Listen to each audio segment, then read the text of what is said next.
Greetings and welcome to the 7th edition of the award-winning African business magazine called Bridge Africa Magazine.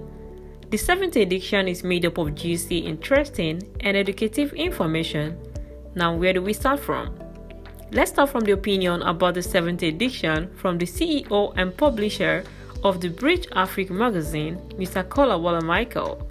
He said, and I quote, "Bridge Africa magazine has defied all odds to empower the world with information about socio-economic happenings and opportunity exchanges that may not have been open to everyone, yet scattered across the prosperous African landscape.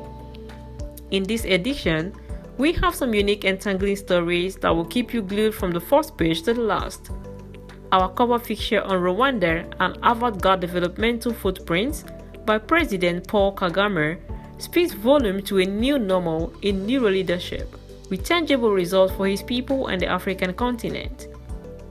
And from the table of the editor-in-chief of Bridge Africa magazine, Mr. Ebube George ABCK, who strongly believes that a new Africa is rising.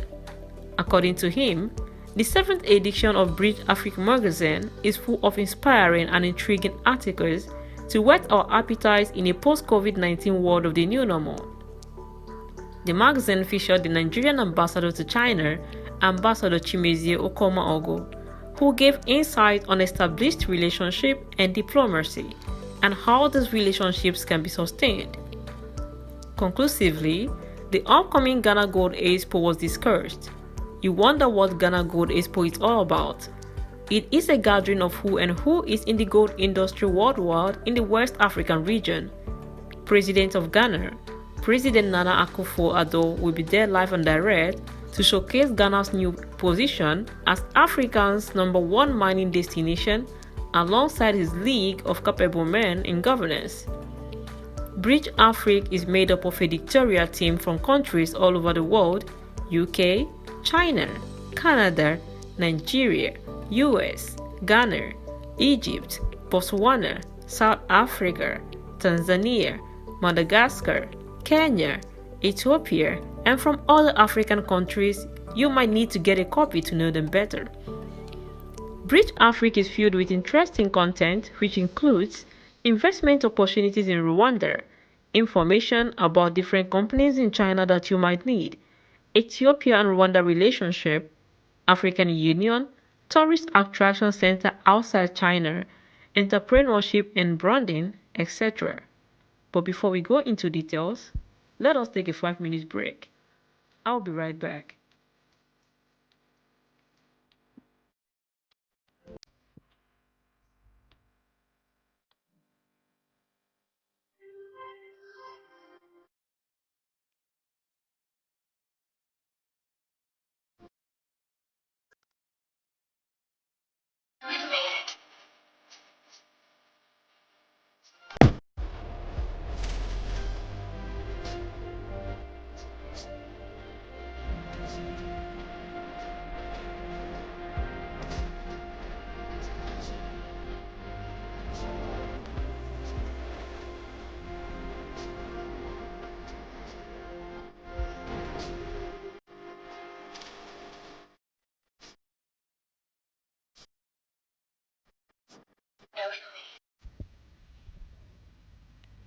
Welcome back as we take it one step at a time.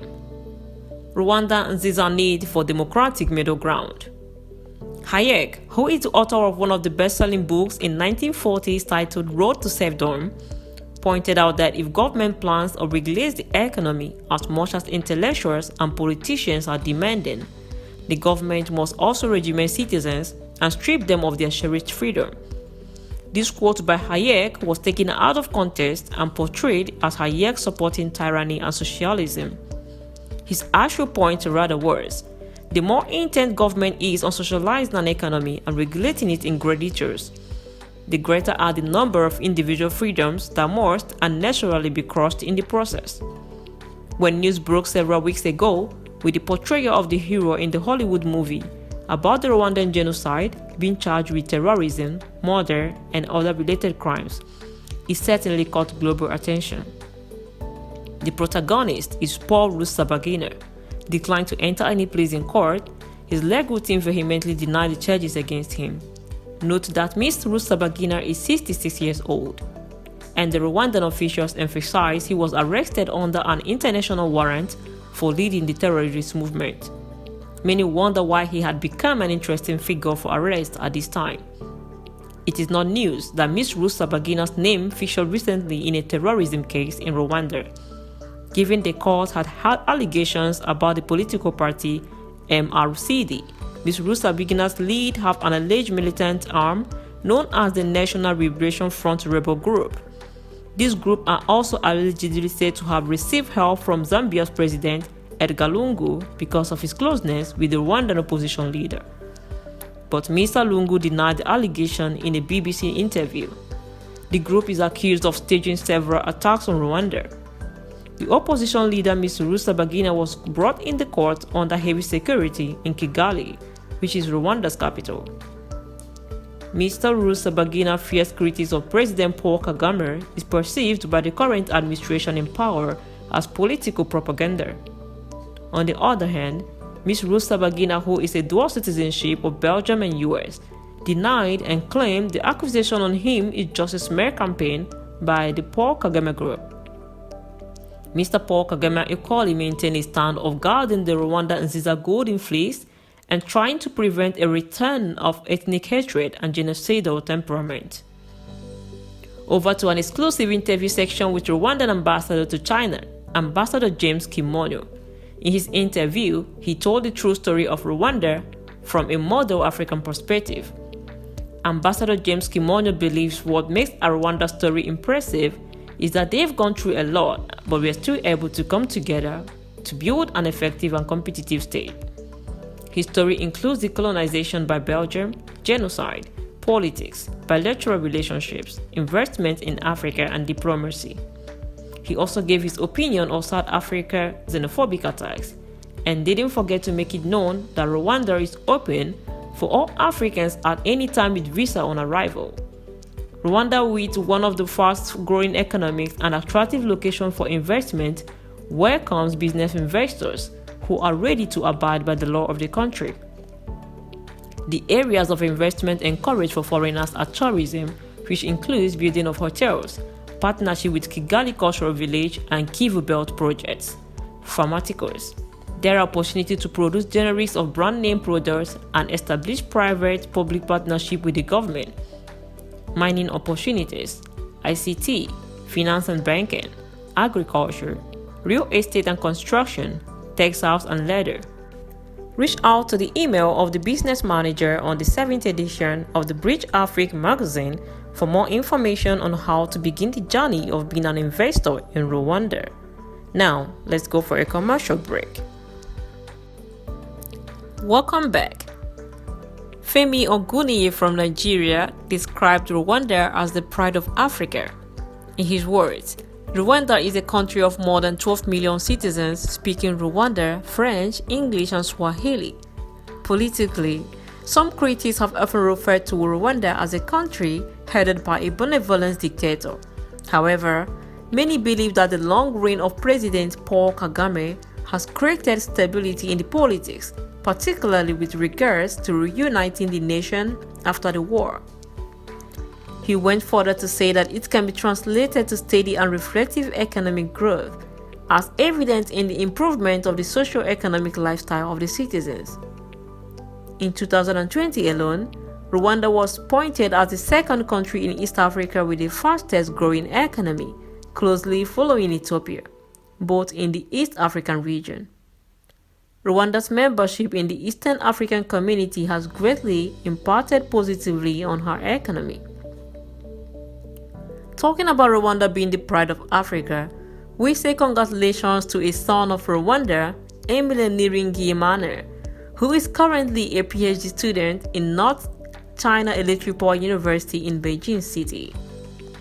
He also had his master's education in renewable energy and clean power in the same university. He has several good publications on renewable energy and has worked as a project engineer for Centennial Generating Company, American solar energy company in Rwanda, Uganda, Zimbabwe, and Zambia. He designed and installed a mounting system and single diagram of the Garden City Mall in Kampala, Uganda. Designed a single line diagram of Windhoek in Namibia. He also designed and installed a mounting system and single line model for multiple buildings in Kigali, Rwanda, which includes Makuza Peace Plaza, Bank Popular de Rwanda, Kigali Genocide Memorial Building, and San Francisco Rwanda Partnership Laboratory in Kigali. We are so proud of him and what he has achieved for himself so far. Nigeria is green and ripe, says the ambassador to China in an exclusive interview with Bridge Africa magazine. He said Nigeria is a country with over 200 million people, thereby making it an investment target for investors. Nigeria is one of the largest markets in Africa, as the policies are friendly with sufficient manpower prepared to work to grow investment capital. He advised Nigerians and African students in China who are willing to return home to improve themselves by learning the best of technology and how the system works in China before leaving, then replicate what they have learned back home. He urged them to prepare themselves to vie for elective posts and help to make the difference and change Africa seeks, as change starts with good mindset.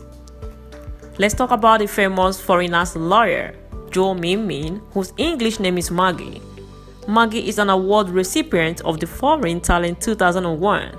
She is a staff with Yinka Law Firm in Beijing, where she practices as an investment lawyer helping international clients to secure a series of business activities, including business consulting, equity structure, and fund establishment in China. She has an excellent expression in English and has dealt with a lot of civil and commercial cases related to company shares disputes, intellectual property rights, sales disputes, infringement disputes, labor and criminal cases, including court service procedures as filing of civil and commercial litigation application, property preservation, evidence proof, and execution application. Maggie is a lawyer who finds pride in her job, and she hopes to use her job to promote cultural exchanges in different countries. If you need her services, reach out to Lawyer Maggie on her WeChat or email displayed in the 7th edition of Bridge Africa magazine. Mr. Lorenzo, who is the current head of Global Executive Business Administration in Shanghai, had an interview with Mr. Kolawala Michael. In his interview, he gave an insight on the reason he chose to be in China and also unrelenting in the pursuit of excellence in the tax and business sector. He lectured on taxation, structuring corporate projects for around 10 years as a lecturer at various universities. His course is focused on teaching how to conduct business in China. The program offers students practical know-how that would prepare students for the challenges of doing business in China. The course also aims at promoting the network between managers and entrepreneurs. Since 2019, more than 290 students participated in the program, and they are already CEOs, COOs, CFOs, managers, and directors in the top 500 companies, while other participants are business owners and founders, members of consulates and chambers of commerce of various countries. The CEO of Elevate Her Business Academy, Rachel Meyers, has proven to break generational causes of poverty by becoming a successful business entrepreneur over the past 15 years in the United States. Rachel was born in poverty and is not ashamed to admit it. She has built over a $7 million empire as CEO of Elevate Her Business Academy and Apples and Oranges Corporation. Both companies are headquartered in Fort Worth, Texas. Rachel is also a best-selling author, music artist, movie producer, and real estate investor. She's been featured in the popular business magazine Forbes and has been seen on ABC, CBS, NBC, and Fox featuring her first TV interview. She credits all her success to God and her family. In Rachel's words, without her faith in God and having a supportive family to cheer her on, she would not be where she is today. She's currently in the process of starting her own real estate firm in Dallas, Texas, and hopes to recruit a team of women minority realtors to assist with closing big deals on Texas properties. She is definitely a woman worthy to follow and watch as she skyrockets in her many businesses.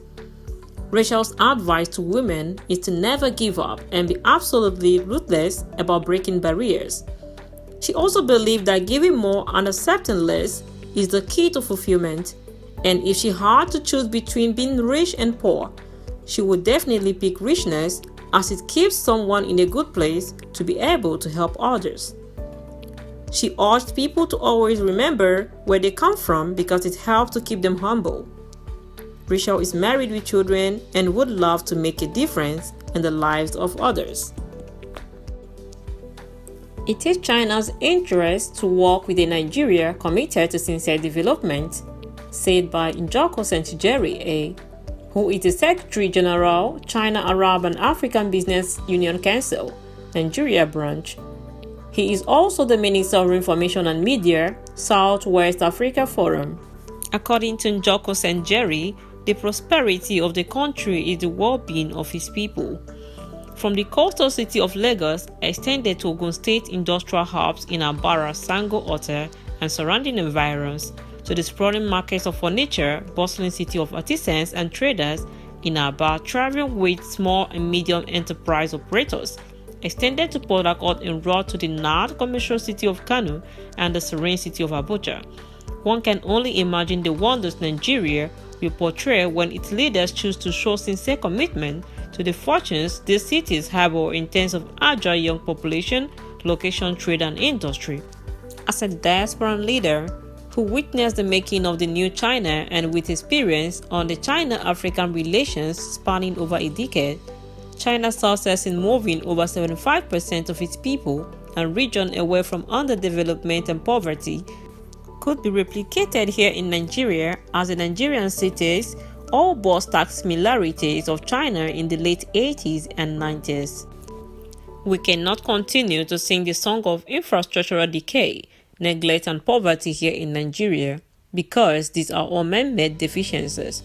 They are created as a result of disconnection from the reality of self-dignity, love for people, and disdain for homeland.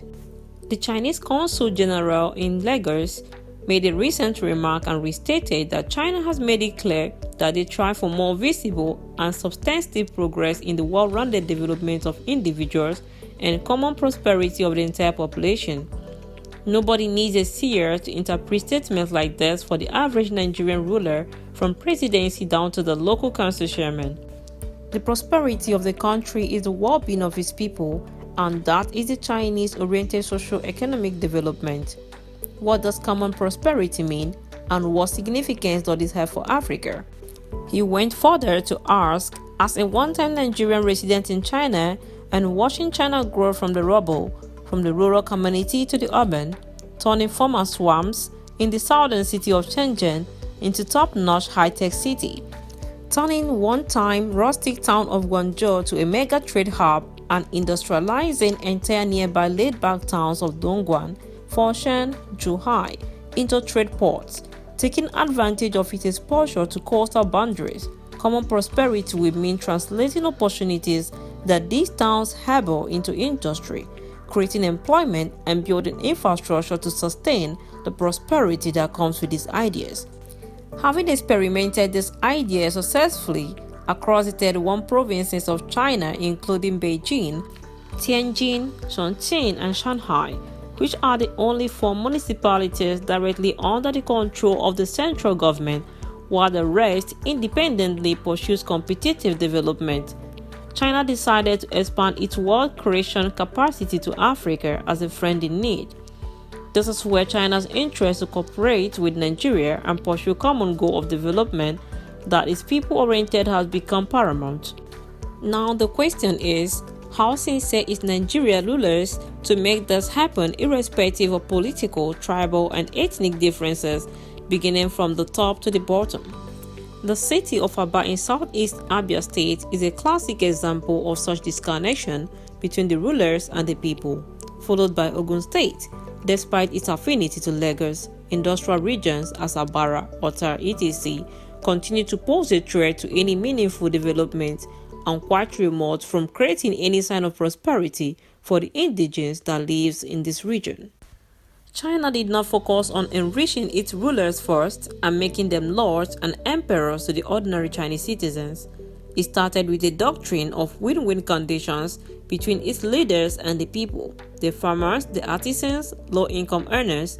It initiated an adjustment for high incomes through channels such as taxes and created more help for low-income groups through the provision of stronger public benefits like basic amenities that will make life easier for the ordinary people to thrive in their skills and talents. This is what China would like to see replicated in Nigeria. This is the genesis of win-win mantra. A harmonious society is an ideal place for business and peaceful coexistence of people and less prone to crime. In recent years, China has adopted measures to reduce developing gaps between the rich and poor in their territory, as well as between urban and rural regions, through economic upgrading and more investment in local businesses. Because the absence of a sincere commitment to these inadequacies will lead to conflicting outcomes for the poor and neglected members of the society, and this is one of the bases of crime and conflict in any nation. When the people in authority choose to focus on extreme comfort and show of power for themselves and circle of friends, and neglect to build the environment and the people whose means of survival is dependent on the environment, it is an invitation to anarchy and decay that will deprive such region the necessary prerequisite for development. Nigerian rulers should learn from the people they are always running after to borrow money from and seek for aid. The cities of Aba, Lagos, Ogun, Onitsha, Port Harcourt, Kano, and Abuja were not any different from what China used to be when it committed itself to internal development of its regions. And now China is willing to export such ideas after winning the anti-poverty fight and completing the first centenary goal of building a moderately prosperous society in all respects. It will behoove Nigerian rulers to seek for the right partnership that will portray a commitment to better the life of its people than the continuous show of shame Nigerian rulers always portray whenever it joins the queue to take China loans, but not ready to commit to the kind of development that has established China from poverty to such favorable conditions for promoting common prosperity outside its territory. Working hard to attract investments to Africa. Mr. Michael Teklu, who is the current traffic and sales manager at Ethiopian Airline, in an interview with Mr. Kolawole Michael and Chibike Ndusoku of Bridge Africa magazine, said the airlines are working hard to attract investments to Africa, in which the involvement of Africans in diaspora is very crucial. Ethiopian Airlines is one of the airlines in the world that register profit even in this COVID period. Mr. Michael was born and raised in Addis Ababa, the capital of Ethiopia, and after his education to degree level in Addis Ababa University, he joined the Ethiopian Airline in 2011, and since then he has worked in different places and positions.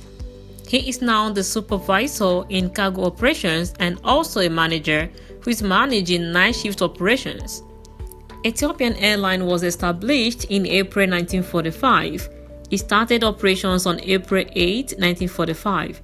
Its first flight was to Egypt, and since then it has grown very fast. In the 60s, Ethiopian was among the very few airlines that has black pilots, and after serving for 75 years, Ethiopian Airlines has evolved to global part. The airline is one of the successful airlines in the world now because of their services and also because of their long-term performances. Despite the challenges during the 75 years of services, they have successfully navigated through challenges. The latest one has been through the COVID. Ethiopia is a country with over 100 million people with diversified culture, religion and languages. Their airline is a reflection of the country. It has more than 17,000 people from the country and all the African countries working for the airline. Some of the pilots and cabin crew are non-Ethiopians, which prove their openness with diversity. When asked how Ethiopia can benefit from China and what the relationship with other African airlines in China is like, he said China is playing a substantial role in the entire African continent and also in Ethiopia by developing infrastructures and helping in the development of aviation industry. China has a significant growth over the last decade in form of innovation technology, it has introduced at various levels, and Ethiopia too can grasp from vast technology innovations that have been introduced. They are working in collaborations to enhance the connectivity of African countries with China and the rest of the world. The airlines are working hard to attract investments to Africa, in which the involvement of Africans in diaspora is very crucial. The airline has also made valid contributions in curbing of climate change and its impacts on Africa. They put a business sustainability policy in place, which targets at protecting the environment. The airline is said to utilize only efficient ultra-modern aircraft that are not more than 5 years old. By this, only less carbon is emitted to avoid affecting the environment. The ET airline also have a program called One Tree to One Passenger.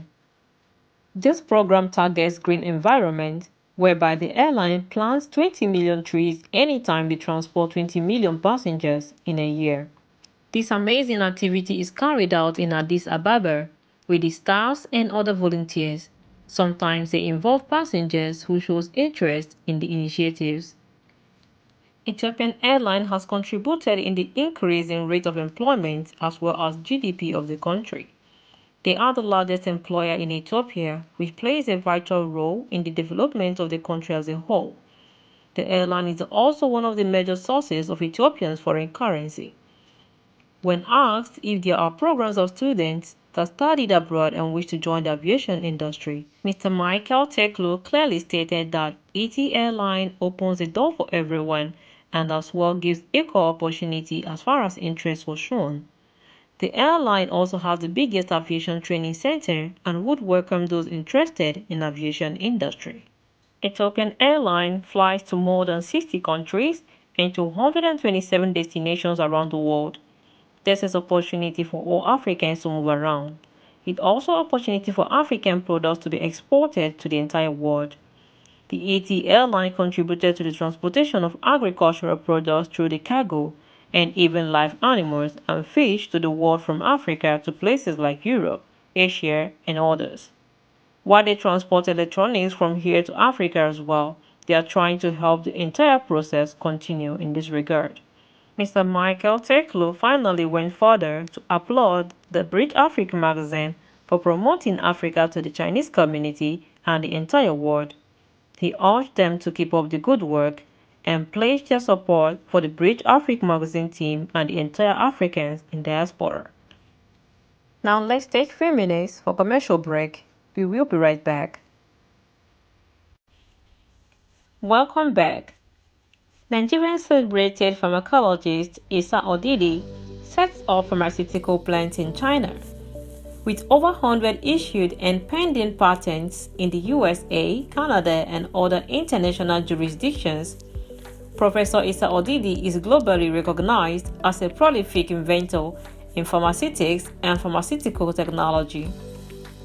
The Nigerian veteran pharmacologist breaks traditional boundaries in the People's Republic of China as first African to set up independent pharmaceutical company in the People's Republic of China. The outfit named Smart Pharmaceutical Company is located in Taitan, Jiangsu province of China. In 1998, Dr. Issa Odidi co-founded Intel Pharmaceutics, and from 1995 to 1998, Dr. Odidi held positions first as director, then as vice president of research of drug development and new technologies at Biovel Corporation International, a drug delivery company. Prior to 1995, Dr. Odidi held several senior positions in academia and in the pharmaceutical and healthcare industries. His work has been cited in textbooks and he has published over 100 scientific and medical papers, articles, and textbooks. Dr. Odidi currently holds a chair as Professor of Pharmaceutical Technology at the Toronto Institute of Pharmaceutical Technology in Canada and is an adjunct professor at the Institute for Molecular Medicine in California. He holds a BSc in Pharmacy from Ahmadu Bello University, Nigeria, and a Master in Science in Pharmaceutical Technology, a PhD in Pharmaceutics from the University of London, and his MBA from Joseph Rotman School of Management, University of Toronto. He is also a graduate of the Western Executive Program, Ivy School of Business at the University of Western Ontario. Dr. Odidi was recently awarded an honorary Doctor of Science degree from the University of Benin, Nigeria. He gave a powerful speech at the groundbreaking ceremony of his smart pharmaceutical company in Titan, Jiangsu, China, in the presence of the Consul General of Nigeria in Shanghai, His Excellency Mr. Chimezie Okomogo, and his lovely wife, and all government officials of Titan and Smart Pharmaceutical team. According to His Excellency Ambassador Chimezie Okomogo, the Consul General of the Consulate General of Nigeria in Shanghai, the foundation laying of Smart Pharmaceutical is a milestone in the history of Nigeria-China bilateral relations and cooperation. He lauded Professor Issa Odidi for the dexterity he has shown in the development of the company in China, an action which has made him earn the title Pride of Africa in China. His Excellency also praised the leadership of Titan because of the favorable policies, resources that lead to innovation capabilities, top talents, and capitals made available by local government. The event was brought to an end as Ambassador Chimezie Okomogo, in company of Zhao Zilin, Hu Yidong, Zhao Jixian, Wu Jian, and Professor Issa Odidi, jointly laid the foundation of Smart Pharmaceutical Project. Other members who were present to witness the occasion include Li Pengyu, Wang Jianyuan, Xian Wenhui, Zhao Jianshu, Xu Zhaozhen, Wang Liping, Wang Xiaohuan, Her Excellency Mrs. Chika Ogo, officers and staff of the consulate, heads of related investment funds, Nigerian representatives in Shanghai, and many media houses all over China. The Sino-African charisma of Mike Ugu's chiefdom is touching lives for good. Mike Ugu is a Chinese businessman and philanthropist. From a tender age, he was influenced by African culture seen on television, in films, and books. He became convinced that Africa is beautiful, friendly, and looks forward to visit it. Obviously, his dreams come to be. Given after his graduation from college, Mike gained employment and frequently traveled with Chinese multinationals to work on power, roads, and other infrastructures in Nigeria, Ghana as far as 2006. He has been to other countries on the Black continent and has lived consistently in Nigeria for about 5 years, and in that time has impacted immensely on communities where he has been inducted into the chiefdom, cultural happenings, and socio-political unfolding in places as Enugu, southeastern Nigeria, and in the Ashanti Kingdom of Ghana, West Africa. Mike Ugu for some years now has worked to contribute to education in diverse places across West Africa especially. He caters for children, providing them books and paying for their education. His dedication to community service among various people in Africa is a testament to the impact and attention to detail of the Belt and Road Initiative of President Xi Jinping. Mike Ugu is an interior and exterior ambassador of the Okwe Kingdom, Ibagwa, Nike, Enugu in Nigeria, and is a development chief of Asokere Mampon in the Ashanti Kingdom. He is the first Chinese man to achieve this feat of chiefdom in Enugu and Ashanti Kingdom since their historic existence individually and collectively. His service as a China-African culture ambassador speaks volumes of his personality and ideal to become a force for sustainable development and advancement of African communities. Mike Ugu is an agricultural equipment manufacturer and supplier. His trade expertise and know-how shows to be one honored by over a decade of interacting and engaging with the African business environment. He is a special advisor and member of the Save Nigeria Project, a powerful think tank and policy body. He is also the Vice Secretary General of the Nigerian-China Friendship Association and Chief Executive Officer of the West Aquabar Industry Limited, which operates in West Africa. He is also a member of the China-African Business Council. The corporate social responsibility, Kenyan Mining Company fulfills promises. The administrative head, Edega Mbeki of Nasarawa State, Nigeria, confirms a cordial cooperation between the community and Kenyan Mining Company, especially in the areas of fulfilling its corporate social responsibility of the community. Under the leadership of Alhaji Yahaya Ibrahim, a retired permanent secretary, leading a 15-man committee to supervise and monitor delivery of the promises of Kenyan Mining Company under its CSR promises covering the year 2012 to 2015. The community, among other things, has benefited healthcare centers, roads, schools, annual welfare funds of 2 million naira distributed among indigents of the community, supply of fertilizers to farmers, siting of street lights, and more. Since the signing of the agreement with the mining company, it is gratifying to note that the responsibility set forth by the community has been achieved according to the statement by the community liaison officer appointed to mediate in matters relating to the company and the host community. Of recent is the extension of the agreement to 2022 covering the road rehabilitation, Maraba Edegembeki, and provision of 5 boreholes with water tank capacity that can supply water to entire communities in the vicinity.